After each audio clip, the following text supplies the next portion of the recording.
से व्यतीत होता चला है प्रतिदिन ये हमारा 71 बार। तब एक मनवंतर होता है और एक इंद्र बदलता है, एक मनवंतर में एक इंद्र बदलता है देवताओं। इसी प्रकार 14 मनवंतर हो जाते हैं, यानी 14 इंद्र बदल जाते हैं ब्रह्मा जी का जब एक दिवस हुआ करता है। आज सुबह हमारे भैया जी कह रहे थे शास्त्री ये बता दो, आपने बताया था कि सगर महाराज के 60,000 पुत्र एक पत्नी के हुए, भला तो एक दिन में एक होता होगा। मैंने ऐसा नहीं, क्यों कि जब एक इंद्र बदलता है ऐसे ही 14 इंद्र बदल जाते। 71 बार मनवंतर होता है। जब एक इंद्र बदला, 2 बदले, 14 बदल जाते हैं। 14 इंद्र बदलने के बाद 14 बार देवताओं में राज्य होता है जब एक दिवस पूर्ण होता है। बोले गोविंद भगवान की।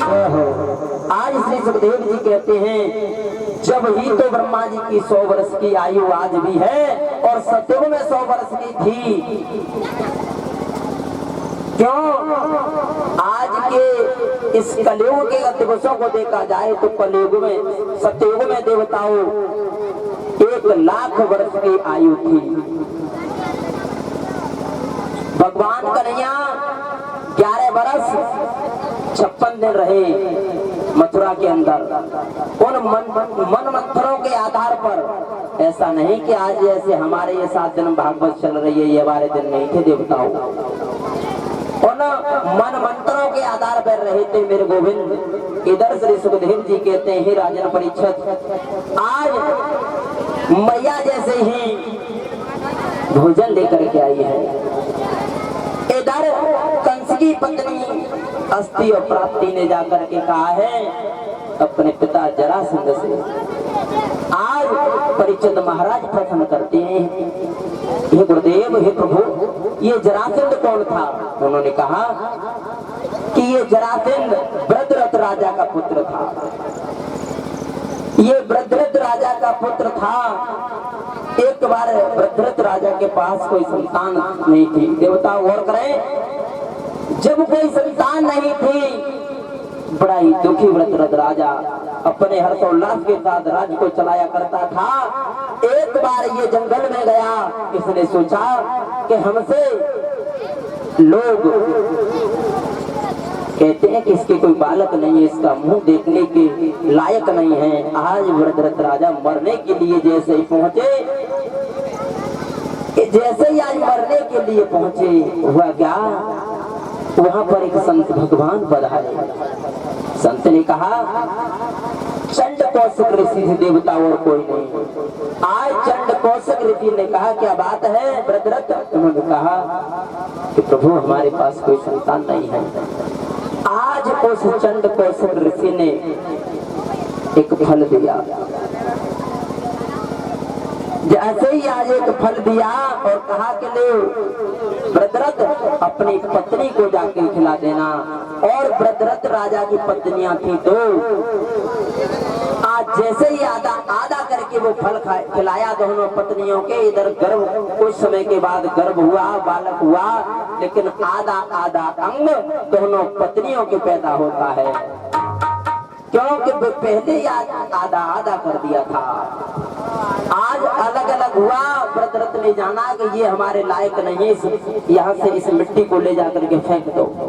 आज उस राज्य से बाहर जाकर के उस दोनों टुकड़ों को फेंक दिया और उसी जगह रहा करती थी जुरासंध नाम की राक्षसी, जो उस वृत्रथ राजा के देख रेख किया करती, उसके राज्य को संभाला करती थी, कभी और राज्य के अंदर हानि नहीं पहुंचाती थी।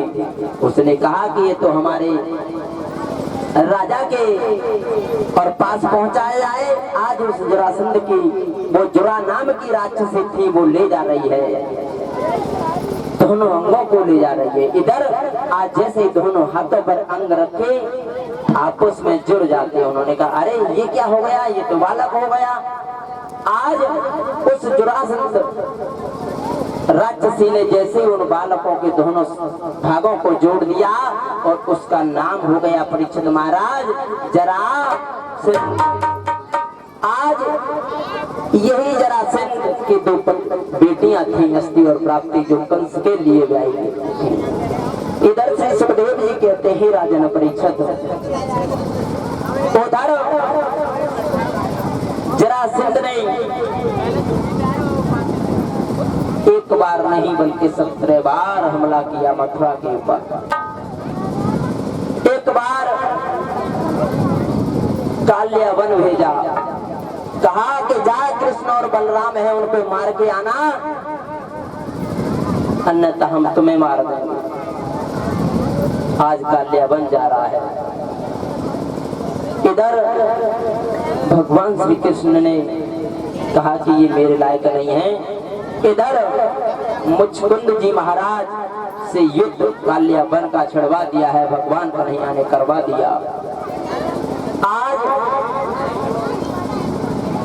ये मुचकुंद महाराज जी सत्ययुग और त्रेता और द्वापर में भारी युद्ध किया था देवताओं, इसलिए जाकर के ये धौलपुर गुफा के अंदर सो जाते हैं।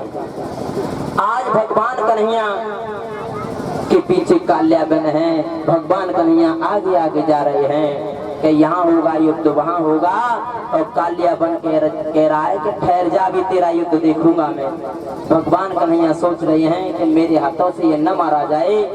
आज भगवान कन्हैया अपना पीताम्बर अपने सर पे रख के भाग रहे हैं। इधर जाकर के उसी गुफा में घुस जाते हैं, धौलपुर के अंदर, जो आज भी मुचकुंद के नाम से व्याप्त है।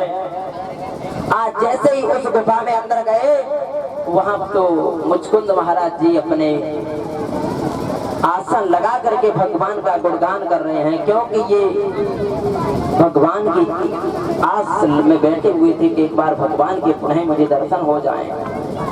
इधर से सुखदेव जी कहते हैं राजन परीक्षित, आज कल काल्यावन जैसे आया, भगवान कन्हैया ने अपना पीताम्बर मुचकुंद महाराज जी के ऊपर डाल दिया। काल्यावन कहने लगा, रे माखन चोर, चीज चुराने वाले, आज बता तू कहाँ यहाँ से भागेगा। और जैसे ही मुचकुंद महाराज जी में एक काल्यावन ने आज पैर की ठोकर लगाई, मुचकुंद महाराज जी की जैसे यह तिरछी नजर होती है और वो काल्यावन उसी जगह चल करके भस्म हो गया। बोलिए मुचकुंद महाराज की। आज इस प्रकार मुचकुंद महाराज जी ने और काल्यावन को आज अपने धाम को भेज दिया है। इधर श्री सुखदेव जी कहते हैं, राजन परीक्षित, भगवान श्री कृष्ण ने आज मुचकुंद महाराज जी को स्वयं दर्शन दिए और मुचकुंद महाराज जी को अपने धाम को भेज दिया, क्योंकि वो भी आस लगाए हुए बैठे थे कि प्रभु एक दिन मेरे पास अवश्य आएंगे। इधर श्री सुखदेव जी कहते हैं, राजन परीक्षित, भगवान श्री कृष्ण मथुरा में आज जैसे ही सोच रहे हैं कि अब क्या होना चाहिए। मैं अपने प्राणों की प्यारी राधा से मैं परसों का वादा करके आया था, मेरी बूढ़ी मैया है उससे कह के आया था मैं परसों आ जाऊंगा, और मेरे ग्वाल बाल मेरे साथ सभी मथुरा के लिए आए थे, और मैंने जिस दिन उनसे कहा था कि हे ग्वाल वाला हो आप यहाँ से जाओ, मैं समय आने पर आऊंगा। भला उनके दिल पर क्या ठेस पहुंची होगी। ग्वाल बाल बाबा मुटर मुटर देख रहे थे कि कहीं मेरो कन्हैया कह दे कि बाबा मैं उस साथ चलेंगे, लेकिन नहा कन्हैया नहीं गए। इधर श्री सुखदेव जी कहने लगे, हे राजन परीक्षित, भगवान कन्हैया का कल भी देवता बताया था मैंने, गुरुकुल में गुरु सांदीपन के यहाँ जाकर के इनको यज्ञ संस्कार, यज्ञ पवित्र संस्कार करवाए हैं, जनेऊ संस्कार करवाया। इधर भगवान श्री कृष्ण ने 56 दिवस में विद्या को ग्रहण किया। ग्रहण करने के बाद आज मथुरा में आया। उधर जरासंध सोचा करता था कि मैं इसको क्यों न मार दूं।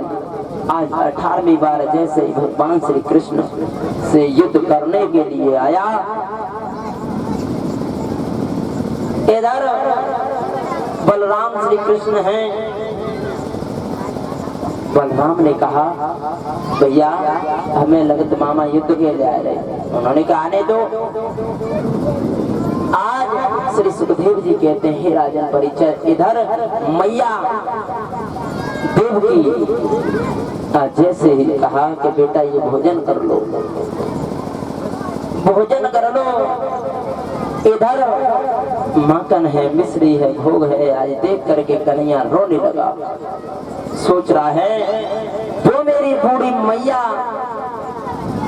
जिस समय अगर एक पाव दूध कम पीती तो माँ मेरी हजारों दूधों को बुलाया करती थी, और आज मेरी माँ ये जरा सा माखन लेकर के आई है, और उस माखन को देख करके रोने लगा। अपने ग्वाल वाल मैया यशोदा बाबा नंद की पुनः याद आ गई, और जैसे याद आई मैया देव की पहुंची वसुदेव के पास, कहा कि स्वामी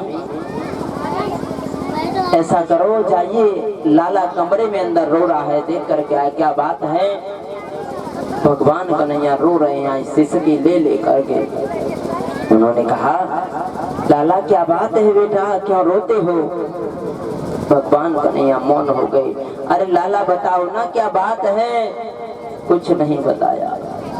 कहा बाबा, ओ बाबा कि हाँ बताओ बेटा क्या बात है, कि मुझे आज अपनी माँ और बाबा नंद की याद आ रही है। देखो भागवत बंधुओं, स्वयं भगवान हैं,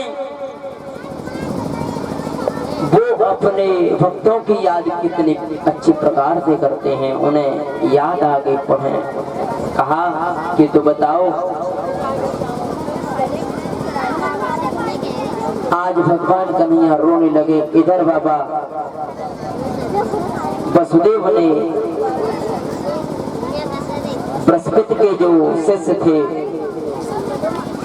उद्धव को बुलाया। कहा उद्धव, अगर तुम्हारा कहा मान जाए तो कन्हैया को समझा देना, ये रोना बंद कर दें। आज जैसे ही उद्धव दौड़े दौड़े आए, कहने लगे हे कन्हैया क्यों रोते हो, क्या कार्य है, क्या बात है। उन्होंने कहा कि उद्धव ऐसा करो, भला मेरे को अपने बाबा मैया यशोदा नंद की सभी की याद आ रही है। उन्होंने कहा तो ऐसा करो, एक पाती मेरी माँ के लिए ले जाओ, और एक पाती बाबा नंद के लिए ले जाना, और एक पाती मेरे प्राणों की प्यारी राधा है उसके लिए ले जाना, और ये सभी एक एक पाती उन गोपिकाओं के लिए ले जाना जिनके साथ मैंने माखन चुराया, बंसी बजाई, रास रचाया, सभी को एक एक पाती दे देना। इधर श्री सुखदेव जी कहते हैं हे राजन परीक्षित, आज वृंदावन के अंदर जिस प्रकार कोहराम मचा हुआ है कि किसी गांव में आपत्ति आ जाती है, उस भांति आज सुबह होता है। जैसे सुबह हुआ, ग्वाल बाल मथुरा वाले मार्ग पे आके बैठ जाते हैं। आज नंगे हैं, नंगे उघारे आकर के बैठ जाते हैं, देख रहे हैं हाँ मेहर कन्हैया आ रहे होगो। लेकिन भागवत बंधु शाम हो जाती है, बेचारे ग्वाल बाल आस तोड़ करके फिर पहुंच जाते हैं माँ यशोदा के पास। कहते हैं माँ वो अभी वापस नहीं आए। आज मैया फिर रोने लगती। सुबह हुआ, फिर ब्रह्ममुहूर्त जैसे हुआ, वो ग्वाल बालों ने कुछ नहीं खाया, फिर भी आकर के बैठ जाते हैं उस मथुरा वाले राह पर। तका करते थे कि कन्हैया मेरो कब आ रहे होगो। लेकिन कन्हैया का आने का कोई प्लान नहीं है। भागवत बंधुओं, इधर श्री सुखदेव जी कहते हैं हे राजन परीक्षित, आज भगवान कन्हैया ने उद्धव से कहा, उद्धव वृंदावन जाकर के आप ये एक एक पाती दे आना, और मेरी माँ और मेरे बाबा का सारा वृत्तांत सुना करके आ गया। उन्होंने कहा ठीक है, लेकिन उद्धव आप वृंदावन जाते रहे हो, लेकिन एक काले कमरे को और पीताम्बर साथ ले जाना नहीं, वृंदावन वाले तुमसे कभी बात नहीं करेंगे। उन्होंने कहा देखता हूँ कौन बात नहीं करेगा। इधर जैसे ही भागवत बंधु उद्धव से भगवान श्री कृष्ण कह रहे हैं